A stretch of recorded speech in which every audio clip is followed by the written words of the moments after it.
Sounds like we are back. My name's Joe. Thank you again. Appreciate the studio, as always. And welcome back again to our special guest, Mr. Pat Bagley. Thank you. So is this music, this intro, is that you guys? That's our music. No? Well, I wish. We have jammed to it, though. In one of our other podcasts, we kind of played off that. We had Harp Joe here, and I was playing a little guitar with it, and we had fun with it. Okay.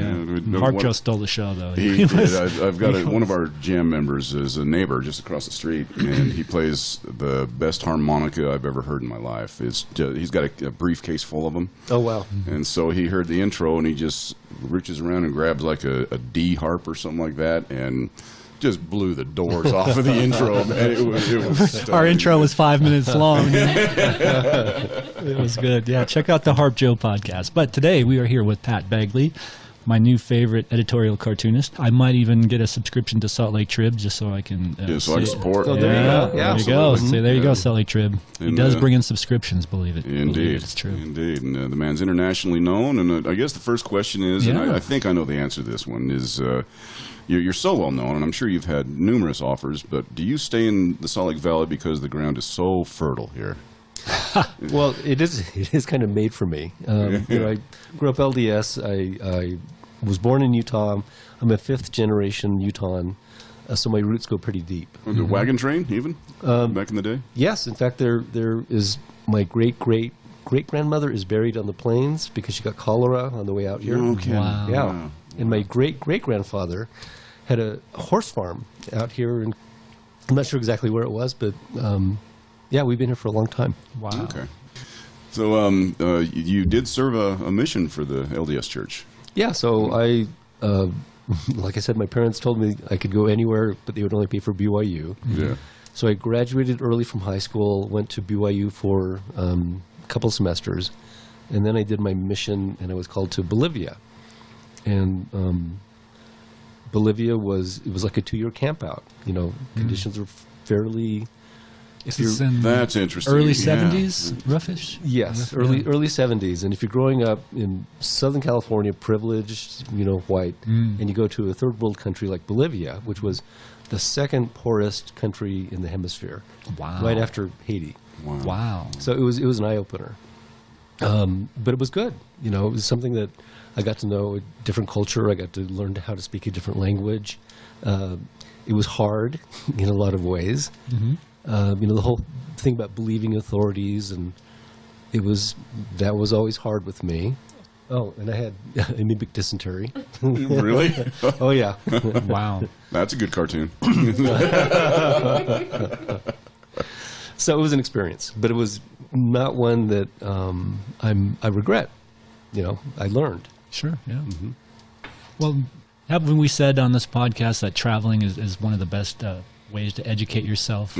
Travel is fatal to prejudice. That's a Mark Twain. Mark Twain. Yes, very good. Main Joe, can I ask you to turn off that space heater? Yes. Thank you. Oh, much better. Yeah, there we go. Okay. So moving on then, you served the full 2 years. Yeah. And came back much thinner, I'm guessing. Oh, yeah. And while on, I've had many friends who've served missions for the church, the LDS Church, and their time is so locked down. Did you find time to be creative and do some cartooning and expand your skills? Well, that's a good question. Nobody's ever asked me that, but in my diary, missionaries keep a journal. Mm-hmm. And I would do cartoons. I would draw in the journal. And I started doing cartoons for the mission newspaper, mission newsletter. Interesting. They're in Bolivia, in the Bolivia stake or the mission center there or something? Or? Yeah, so the missionaries have their own little bubble where they've got their own newspaper, their own places that they go. And, if you had time off, you spent it with other missionaries. You didn't hang out with the Bolivians. Mm-hmm. But we had a newspaper, and I would I contributed to that newspaper. Mm-hmm. And I had the super elder, who was a recurring character. Super elder? Like Superman. Oh, gotta find these. But this is so funny. I've not thought about this for years. Interesting. But that's one of the things that still I was drawn to doing cartoons. This is before Time Magazine. This is before Time Magazine, before you went BYU, viral. before any of that. But it was the kind of thing that I was really drawn to. Wow. Could I ask, Super Elder, was his name tag in the center of his chest, and did it say Super Elder on it? Or would that have been a good idea? No, but he had a big chest. I remember that. Okay. So anyway, I've always liked cartoons, and I've always had this proclivity. And, I can't do music for the life of me, but I can draw. Yeah. Well, you mentioned 3 years of piano, and nothing came of it. No. I took 3 years of French in high school, and today I can say my pencil is yellow. We just have different inborn things that we're good at.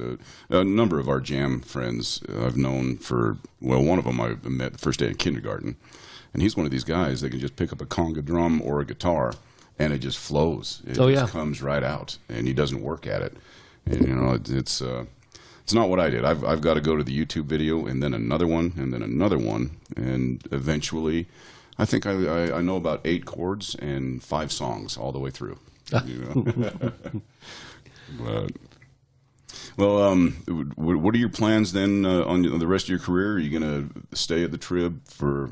I don't see you going anywhere. No, this is my 40th year at the Tribune. 40 years. Like I said, in 3 or 4 days, it's going to be 40 years to the day. And I'm the longest continuously employed full-time editorial cartoonist in America. Wow. So I've been with my publication longer than anybody alive today has been with theirs. And I don't plan on moving because it is a good fit. It is. I do know Utah, the history, the culture. And I've been there long enough that I'm kind of an institution. I believe yes, that, yeah. Indeed. What I've seen.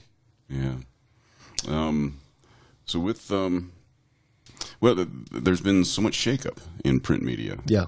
And, a lot of it's such a shame because a lot of good reporting just can't be supported anymore financially. Oh, yeah. So, I don't know, I can't remember the numbers, 4,000 or 5,000 small papers have folded, which is really bad for communities because they've done a study and they found out that people who their paper goes away, people actually pay more for things like services and city things and government. Interesting. Because the newspaper exposes corruption. Well, then that's where competition is. You see an ad for this guy here and an ad for this guy here. Well, they're competing. They're trying to get your business, so they've got to advertise prices that will, right? I imagine that's part of it. Well, I wish we had more reporters up at the legislature, because there are so many crooked deals going on at the legislature, and we just don't have the manpower to really expose all of it. I see. Yeah. I see. But if you have fewer cops on the beat, the only people who really like that are the thieves, the crooks. And the only people who want fewer reporters at the legislature are legislators. Yep. How true. Yeah. So have you ever, editorial cartoonists have been around since the dawn of politics, right? It seems like it anyway. Have you ever done, you're a historian to a degree, right? Have you gone back and looked at some of these old editorial cartoonists? Do you have a favorite that you could turn us on to? Is Mark Twain possibly one? Didn't he do some, I don't know if he did cartoons, but... I don't know if he did art. Yeah, maybe he didn't. I'm sure. Well, they're the oldest example of a political cartoon that I can find is there was this workers' village of people who were doing the pyramids, right? Mm-hmm.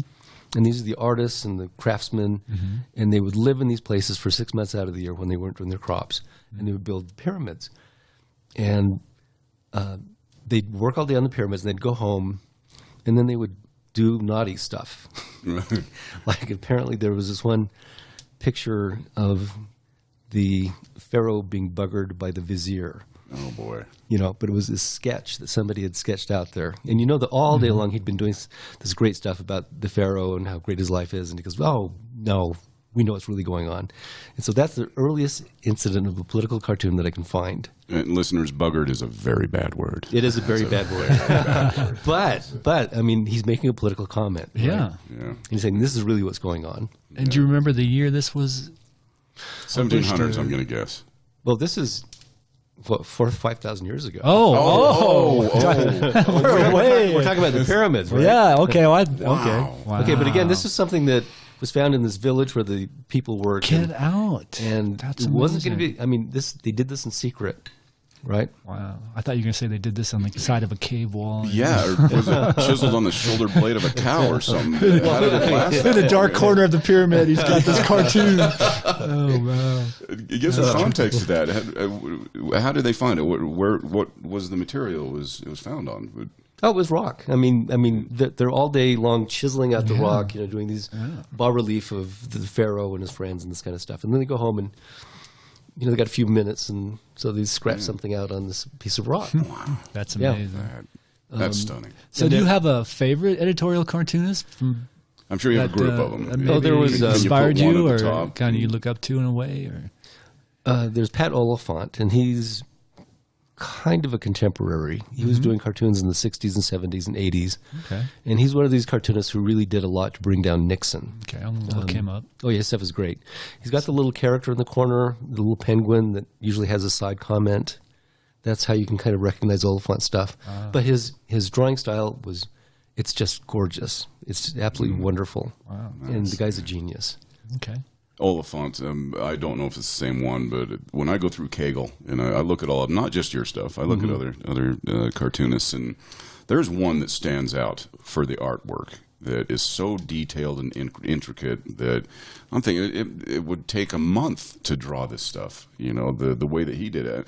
I mean, your artwork is brilliant, but if I may risk offending you, more simple than some of the others. Yeah, I mean, my stuff is loose, and that's by Yeah. design. Yeah. It takes a long time to learn how to make things look simple. Yeah.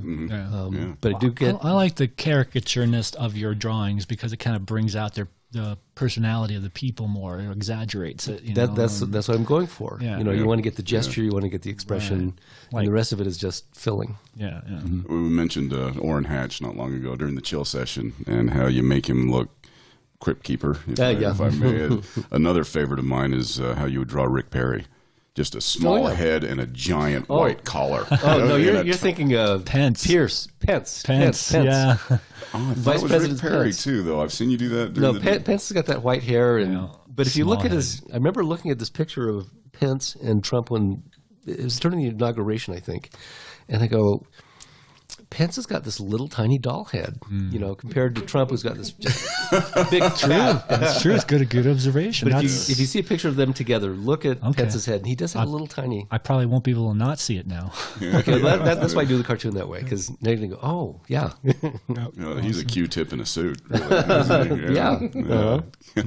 And Pence also was a wannabe cartoonist, kind of turned down, didn't that's make right. it. Was he really? Yeah. Oh, give us some history here. Oh, well, how did that come up? I mean, I remember looking at the stuff, and same thing, it was in law school. He was doing these doodles in law school, and The name of his. yeah, but he did these series of cartoons, and they were pretty amateurish, which I can't fault him for because you're starting out doing cartoons. They were kind of misogynistic, in that Interesting. kind of college frat boy kind of way. Interesting. Yeah. Gotcha. Remember what he named? Oh, Law School Days, DAZE. Yeah. That's And- brilliant. Oh, there you go. You can, Brilliant. you can look it up. I can draw that well. Yeah. But Gary, You're like, poor Mike Pence. You got to feel a little sorry for him for such a failure at yeah. cartooning. I could do that with my left hand. I think. yeah, And you haven't read the deep meaning of his cartoons, which is not. no. Yeah, there is no deep meaning to read, I'm guessing. No. No, Yeah. no. But Gary Trudeau started out in college. Well, I was going to ask you if you were a Trudeau. Doonesbury fan because I like it when he gets political in his cartoons. Yeah, and he started Doonesbury back when he was a sophomore or junior at Yale, I think. And again, he's come a long way, but you can see the spark of genius in that early stuff. Yeah. The only other cartoonist, aside from Charles Schultz, of course, with Peanuts, that I've enjoyed as long and as much as yours is Bloom County, Burke Breathitt. Oh, yeah. Burke Breathitt is great. He is amazing. Have you met the man? Yes, and he's another one of these that I remember looking at his newspaper. It was the Texas something. It was a student newspaper. And I saw this guy and I go, oh, this is kind of good. And so every time we'd get that, I'd look at Burke Breathitt's stuff. And this is before he did Bloom County. Oh, but okay. again, he had that, you could recognize that his stuff was great. Yeah. Oh, the characters are just brilliant. Opus is everybody's favorite, of course. Bill the Cat. Bill the Cat is brilliant. Oh, man. I missed that strip. He did bring it back under another name recently, or for a short time. Well, he's doing one a month. Or Outland, was that the name of it? Maybe that's it. But he's cut way back on how many he does, but he's doing it. He's brought it back, Yeah. I missed that man when he went away very much. I recently went down a rabbit hole with the creator of Calvin and Hobbes, Watterson. I love him. Oh, yeah. And Burke Breathitt had a few panels where he said, oh, Watterson and I are working together on a cartoon strip. And Watterson never was, but he would add Calvin and Hobbes into his cartoon strip. Did you ever read about Did you talk about Pastus? No, it was Bloom County, I thought. Was it? Oh. Maybe not. No, I missed that. It was a big rabbit hole. If you want to research a crazy cartoonist, go down the Watterson rabbit hole. Well, listeners, you can hear the female voice in the room. She's our next podcast guest. We're inviting her next. Yeah, preview coming up. So, Pat, if I may ask, did you ever consider creating your own strip with your own characters? Yeah. Early on when I first started, I thought, I'll do that. And I tried this strip that's called Small Friars, and it was about this monastery with these friars. Friar. Yeah. Okay. And, I did a dozen of those, and I realized doing a cartoon strip is hard. Because what I do as a political cartoonist, I have other people creating my news for me. Your characters are already created. Right. You don't need to come up with your own characters. They're out there. Yeah, and when you do a comic strip, it's relentless because you have to invent the news, you got to invent the characters, you got to invent the situations, and it was tough. And then a couple years ago, I dabbled with one idea of a cat who lives in the science lab, and during the day he just sleeps, but at night he turns into this mad scientist genius, and he uses all the stuff in the lab. And I actually went pretty far with that, and it's got possibilities. Oh, this is a current thing then. This is I've sketched out, I don't know, 30 or 40, and it seemed to have a life that I kind of liked, and who knows, I maybe will get back to that sometime. Okay. If you want to go down a Bagley rabbit hole, you should look for Where's the Nephite. Have you guys seen Where's the Nephite? That sounds familiar. Where's the Where have I Nephite? seen that? So in all my years of doing cartoons, I was approached by Deseret Book, and this was during the Where's Waldo phase, right? Okay. And they said, we want to kind of get on the coattails of this whole, Find Craze. Waldo. Yeah. And we want this book, and we're going to call it Find the Bishop. And I said, nobody wants to find the bishop. But you've got this character, you could find the Nephite, Norman the Nephite. And the Nephite is kind of a magical character. Nobody's ever actually seen a Nephite, so I could do him as I wanted, and I could put him in all kinds of situations. And so that's what I did. So I did Norman the Nephite, and we did 3 books, and they sold a lot. Did very well. When I first introduced Pat to my family, my nephew met him, and Pat mentioned something about Where's the Nephite, and he about lost it. I was like, oh my gosh, that was you! Those are my favorite books. So when I did it, I was not active in the church, but Deseret Book, they were looking for somebody who could do this, and there was really nobody out there who had the skills to do that. And that was it. Plus the knowledge and background. And the background, that's right. And so it was kind of like, don't ask, don't tell. They never asked if I was active. They never asked if I was paying tithing. DADT. It's like a pesticide. Yeah. Well, if I could ask, this is mainly for our listeners and myself. Is there, well, that would be silly. Is there one repository where we can go find everything you've done since 1978? Or do we have to? The University of Utah probably has all of the physical editions of the Tribune. So that means Sure. pulling down all these big bound Yeah. Okay. and Hard going copy. through each one. Anything on does microfiche even still exist? I'm up sure there? it does. Well, we have it on microfiche. That's true. And they didn't start archiving my stuff digitally until, I would say 2002. But everything since 2002, it's somewhere. Okay. And you can go to kegelcartoons.com or political science or politicalcartoons.com, which is the same thing. And all my stuff will mostly be there for the last 15, 16 years. Wow. So that's a mistake, there- I think. Oh, sorry. Please go There ahead. is a book coming out, 40 Years of Bagley, that you could also get a pretty good perspective of his. Is this the one I saw the Background. Facebook picture of? Yeah. Yes, 40 yes, years. yes. The- So Wow. it's I think I'm going to get that for Christmas. I can already tell you. definitely. So it's coming out in about a week, and it's definitely not comprehensive of what I've done, but it's a pretty good sampling of what I've done over the past 40 years. And I did it kind of in a rush, but I've shown it to a lot of people, and they really like it. So If it's less than 4 inches thick, I'll be disappointed, man. it's a lot thinner. It hits the high points, though. Right on. Well, can we ask about any other interests you have in life? Skiing, weightlifting, golf. What do you and Kate do? Well, we do travel quite a bit, but I'm also interested in wild Utah, the wilderness, the outdoors, and I think it's under threat. And I was going to say, have you been doing some cartoons on that? And I believe I saw one. I'm trying to remember what it was now. oh yeah, There was some machine they was in, and it was coming up, and everyone was rock climbing and enjoying the outdoors. And, hey, oh yeah. what does it say? It's like, you're on your land, or we want your. I can't remember what the guy. Your land is my land. That's the new head of the BLM. Yes. And his name is escaping me right now. But he was a lawyer who was for privatizing all the federal land, And that's what Trump does, is he puts all these people into the agencies to blow them up, to destroy them. Exactly, yeah. And why can't people see it? I guess that's where I kind of wanted to go. I want to have Pat predict the future. I mean, he obviously understands politics. He's a political science major. He lives in a red state, but he's on the more progressive liberal side of things. Do you see Trump getting reelected, or do you see Bernie with the backing of AOC making a run, or do you see more of a middle road? Do you think DNC's kind of already decided who they're going to run against Trump, and it's not Bernie?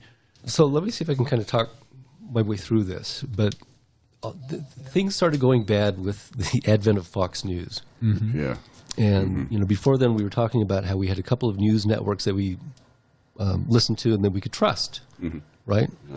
And then Fox News comes on and they say, we're giving you the real story. We're fair and balanced. We're fair and balanced, and nobody else is. Yeah. And actually, it's from the very beginning, it's been a propaganda tool of the far right. And you can draw a bright line between the beginning of Fox News and people's eroding trust in our institutions. Because Fox News says, nope, don't believe anything that you hear, just believe us. And so since 1996, when they got established, and now it's just gotten worse. Oh, yeah. And that's because of the internet. And people used to, go to certain sources, like if you lived in Salt Lake City, you'd watch ABC, CBS, or NBC, and you'd take either the Deseret News or the Salt Lake Tribune. I picked up the City Weekly a lot. City Weekly. They had some good cartoons in that. Yeah, John Saltis runs the City Weekly, very good paper. But you had limited places to get your news information. And the people who did the news took their jobs very seriously. But then all of a sudden with the internet, you have dozens of websites. You've got dozens of publications, dozens of news outlets. Well, and Facebook and their evil algorithm, right? Oh, yeah. And people gravitate towards what they want to hear. Outrage culture. Well, so I remember when the internet was first coming on, and I thought, this is great. In a few keystrokes, you can find out the facts, the truth about anything. Yeah. But people don't use it for that. No, they use it to reinforce their biases. Yeah. And I didn't see that coming. No. I don't think a lot of didn't people either. did. I didn't either. Yeah. Here's another one kind of analogous to that. With the advent of Xerox printers and everything and word processors, you thought, oh, well, great. typewriters are gone, and we're going to use so much less paper now. The exact opposite happened. Kind of, the yeah. paper consumption went through the roof on this. It's Push kind of the wrong same. button and you Yeah. print 50 pages. I can't stop it. I can't stop it. Main Joe, could I beg you to turn that heater back on? Yeah. And, I believe problem. Kate's suffering a little bit. Yeah. Fine. Yeah, if we were, So, back so- to what we were talking about, yeah, because you've got this cartoon where Trump has just emptied 2 6-shooters into this dude on Fifth Avenue, and everyone, and the guy that got pointing, the guy that got murdered scrawls in blood, "Trump did it" with an arrow, pointing at Trump. Yeah. and this guy in a MAGA hat saying, "What?" What was the? What was You should investigate Hunter Biden. Yes. I mean, some lady's out there walking her dog, and even the dog is pointing at Trump. You know? Oh, I didn't And notice. he's got the Dude. smoking guns, and so the question is, what's going to happen? And the short answer is, it's going to get worse Yeah. because you don't see these guys backing down. And I don't I see mean- the DNC getting their shit together. They don't. Well, some people like AOC and Warren, especially Warren, understands what's happening and understands what has to be done. Systematic, fundamental. Fundamental, Yes. systematic change has got to happen. Yes. Yeah, because Yes. things are broken. I mean, they're absolutely broken. Yeah. Yeah. And so things have got to change. We want to. Biden, he's a good guy, but he wants to go back to, before Trump. The thing is, things were bad back then. I remember when Obama got elected, I said, "This is great." I had a lot of hope. This poison that has been out there Yeah. is going to dissipate. No. No. No. Yeah. It's mean, like It got worse. It's like Humpty Dumpty. We can't put the egg back together. We got to get We need a new egg. whole We new need a new egg. Interesting. Yeah, Boys, I but agree. when half the country doesn't see it that way, that's going to be a tall order. Exactly. Okay. Well, Yes, that's exactly right. And But you people- need somebody that sees what humans are going through, not what millionaires are going through or what billionaires are dealing with. Yeah. You've got to get somebody that can see from a human standpoint how difficult it is. Agreed. oh yeah, I mean, And for me, that's Bernie. But I don't see the DNC giving him the support and the shot he needs to be on that ballot. I agree. but you can tell by the popular support that he's very good at explaining himself. Yeah. And he's been doing it forever. He's Yeah. not changed his message Exactly. in the last 40, That's one of the 50 reasons years. why I like him so much. Consistency. Yeah. Noam Chomsky, again, I think we mentioned him earlier. He said the most amazing political event of the past few years has been the support that Bernie Sanders got with no corporate money, consistent messaging, Oh, and yeah. huge support. And for the DNC to pick Hillary instead of, what were they thinking? Oh my What- God! well, you should never argue with Noam Chomsky ever. Ever, no, Whatever he yes. says, you just nod your head and do it. No, I'll argue with him about how to program a computer. That'd be fine. But I don't know. other than He that, probably has He that might. prepared. He might destroy me on that one too. So here's the thing about Trump in this next election is even if he gets killed in the election, can you imagine him doing a concession speech? No. No. He won the election and said it was rigged. The guy's a piece of work, man. And even, but on going back to the DNC, I got this thing in the email the other day. It said, take our poll, take our survey, and okay, what are the top issues? Mojo and I have had this discussion many times. What are the top issues that you think we need to address? Blah blah blah. And so I'm saying, oh, there's healthcare. Okay, that's one. I'm looking, and there's nothing about money in politics. Yeah. It wasn't even on there, and I couldn't write it in. Yeah. I No, was like, that's how clueless are they? I mean, exactly. That's exactly right. That's the part of the problem. It is the big Money. dark money in politics. Have you done? I'm sure you've done. I've some, done hundreds of cartoons about money in politics. okay, Yeah, I'm going to yeah. look that one And- up. and- Oh, yeah, I remember now. It comes to me. I think it was the senator we have, Lee, pushing this huge money bag up toward this one percenter. And then he's looking over to the right at these first responders. We've also had a conversation about that when they're trying to get their money for health care. Yeah, And yeah. that keeps going back to Congress every 2 or 3, 4 or 5 years or The whatever. Zapruder actor, John Stewart was involved. He's trying to get them their money to pay for their It health wasn't care. Zapruder. That was the And there's a Jeff- moth flying out of their bag, and he's Yeah. pushing this huge money bag up to the Yeah. That was a great Yeah. one. Oh yeah. You just did one recently. There was an elephant dipping its trunk into a something. Oh yeah. Well, I mean, this is typical Republican what they do. The legislature is trying to rewrite our tax laws, right? Because they're saying we've got to make the taxes more broader based, and the things we've got a flat tax it's a flat tax now, which is incredibly generous to the rich. Yeah. Okay, but they're not looking at taxing the rich more. They're looking at taxing the rest of us. They want to tax our services. Hairdressers, people like that. Oh, They want to go he after, was in the tip jar. That elephant's trunk was in the tip That's jar. what it was. Yeah. and the elephant is bedecked in all this gold, Yes, and, yes, and he's I remember carrying the that. rich on his back. And but the Republicans only know one thing, and that's how to give money to their rich donors. Yeah. Yeah. Well, and you've done cartoons on how trickle down doesn't work. I mean, they keep going back to it. Well, no, we you all know? we all know it doesn't work. We all, yeah. What they pretend it does, they think it They does. keep going to why do that they keep well. going back to it? It's like that cartoon. What they have all these signs up, and none of that. Would you, a logical person, would support? But yet they keep voting for that party. Yeah. My daughter sent me a meme that said, I'm going to give the first 1% of the trick-or-treaters giant candy bars, but the rest of them, it'll just trickle down. I don't need to give any of the other kids candy. Or they get Smarties. It'll trickle down from the kids that got the big candy the ones bars. that got the big candy They'll bars will share take the some little of stuff it. and They'll maybe, share it. Maybe, Yeah. Yeah, I mean, America is incredibly wealthy. I mean, we're the most powerful, richest nation that's ever existed. In history. And the fact that we have homelessness like we do, Yeah. that we have the healthcare system that we do. 500,000 families a year go bankrupt. Yes. The medical bills. Yes. Yeah. And the thing is, you're talking about generational poverty after that. They just can't dig themselves out. And the kids suffer, and their kids will suffer. Other nations have solved this. They've figured it out. I mean, Canada, to our north, has got a much better health care system than we do. They pay half what we do, and they get better outcomes. Pat, that's what has driven Maine Joe and I nuts for quite a while now.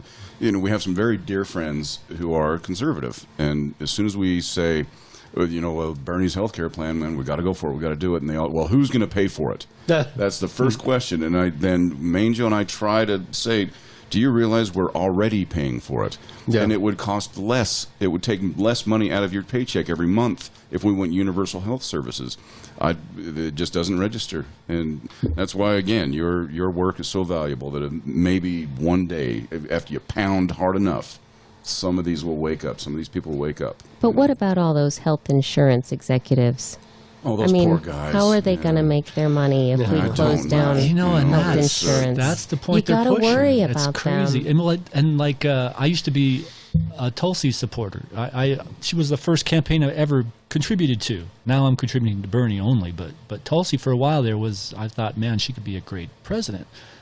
But she's even going I think for Americans, I think choice is the thing, and if you take away their health insurance, that's not giving them choice, and I'm like, people do not like their health insurance companies. I mean, I know you say you have great insurance and all that, but I mean, when you actually have to use it and deal with the paperwork, I bet you even your great health insurance, it's going to drive you. Well, they nuts. can loophole it any way they want. My dear neighbor next door of 15 years had a baby boy, I think back in 2009, at the age of 6 months, diagnosed with leukemia.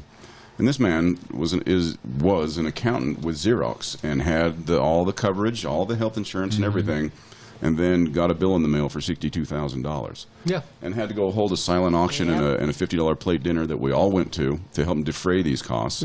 So even covered people are not covered. It's all up to the whims and the greed. Or what about the General Motors people that went on strike and they took away their health insurance? Yeah, get back to work. I don't know. I wonder if you really polled a good cross section of America, how many people would say, I like my health insurance and I want to keep it. I don't care if Bernie's plan is going to give me better coverage at a less cost when it's all said and done.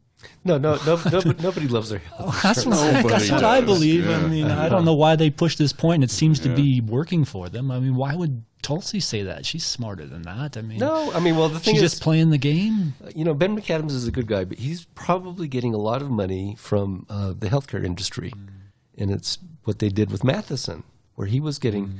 Matheson was a Democrat, but he was getting more money from the healthcare industry than any other member of Congress, because they knew that he was on the edge and they could push him over. Yeah, So interesting. it's the money. Again, getting back to the money. You got to get money out of politics. Not even on their survey. I'm saying constitutional amendment. Get money out of politics. For you, it's your number one It's my issue. number one. It's above healthcare. For me, it's healthcare. But for Yeah. Mojo, it's money in politics. That's why the only Republican I've liked in the past 10 years has been Huntsman. The younger Huntsman, and he's said that in numerous interviews. We've got to get the money out of politics. It's corrupting us to the point where we smell. Oh, yeah. It's No, it's just bad. awful. Yeah. So, what other interests do you have, Pat? You're an outdoors person. You like the wild. Well, the hiking and the camping and being outdoors and. But I just recently finished a mural on Squatters Pub. Downtown or right here on Fort Union? Downtown. Okay. Downtown. Wow. Awesome. And originally it's supposed to be this huge space that they had above the Their pub. outdoor patio there. Above that, there's this building behind it.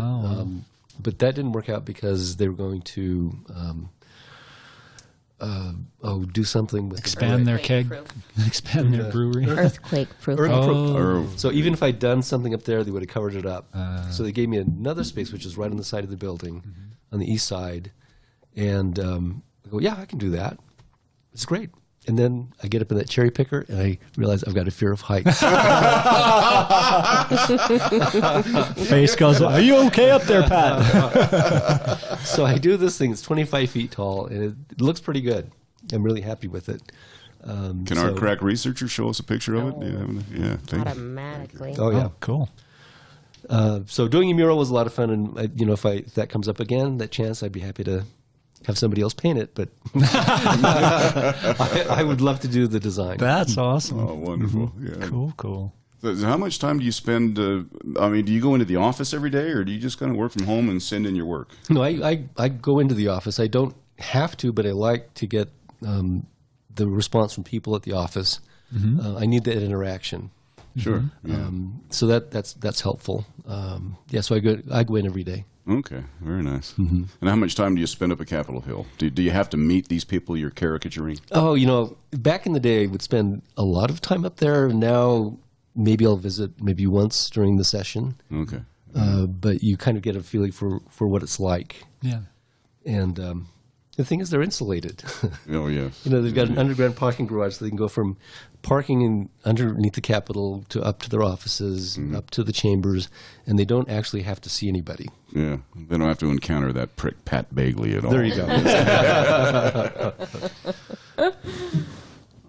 Okay, listeners, I'm looking at the mural now. Yeah, Wow. we kind of touched on it before, free speech and how important it is, and how some topics are kind of off limits because of the crazies out there. Do you feel like it seems to me like Trump has almost single-handedly launched this war on free speech. Oh, yeah. Well, and I can kind of see it because, like we've talked about on the podcast, Trump saying fake news, it kind of woke me up to, wow, a lot of this news is really spun and really twisted. Like I used to watch MSNBC a lot, and I can't watch it anymore. I can't watch Rachel Maddow anymore. Yeah, and CNN even. I used to watch CNN fairly regular, and I can't watch that as much either. Yeah. Their talking points they use and the way they spin questions and things, it's just like it's obvious they're on the corporate side of things. Toward that end, Pat, if you wanted to develop a cult of personality, just publish a list of all the news sources you go to, and I'll follow you there.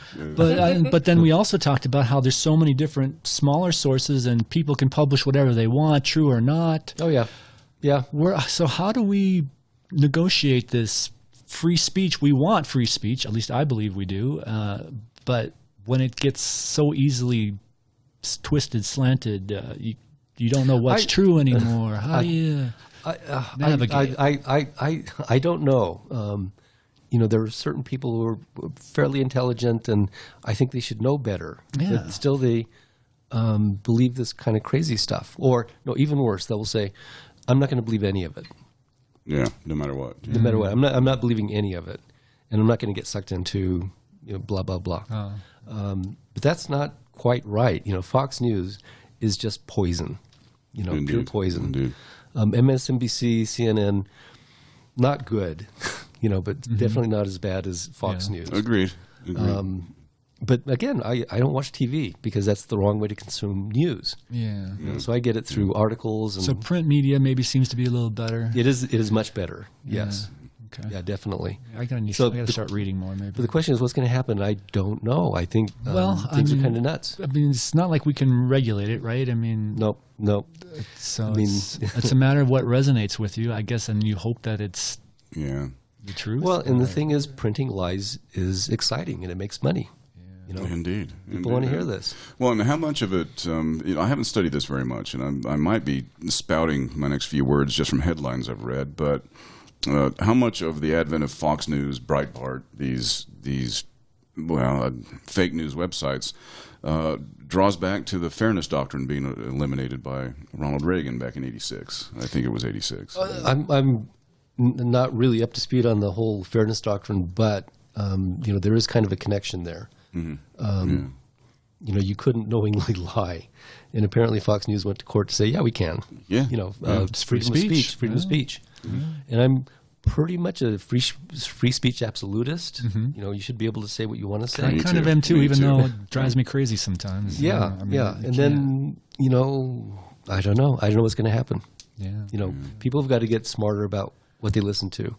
But why does that guy, after he sees scrawled in blood on the sidewalk, saying, "Well, you got to investigate Biden"? Why do they see Trump as this overlord, this almost God? I think you even did a cartoon on that. Well, he said he was God. He said he was the chosen one. So it is kind of crazy. I went back and it seems to bounce off him. They don't. So when I did my book, I go back and I'm looking through all these old cartoons, and I find a cartoon that I did about Trump in 2010, 2011.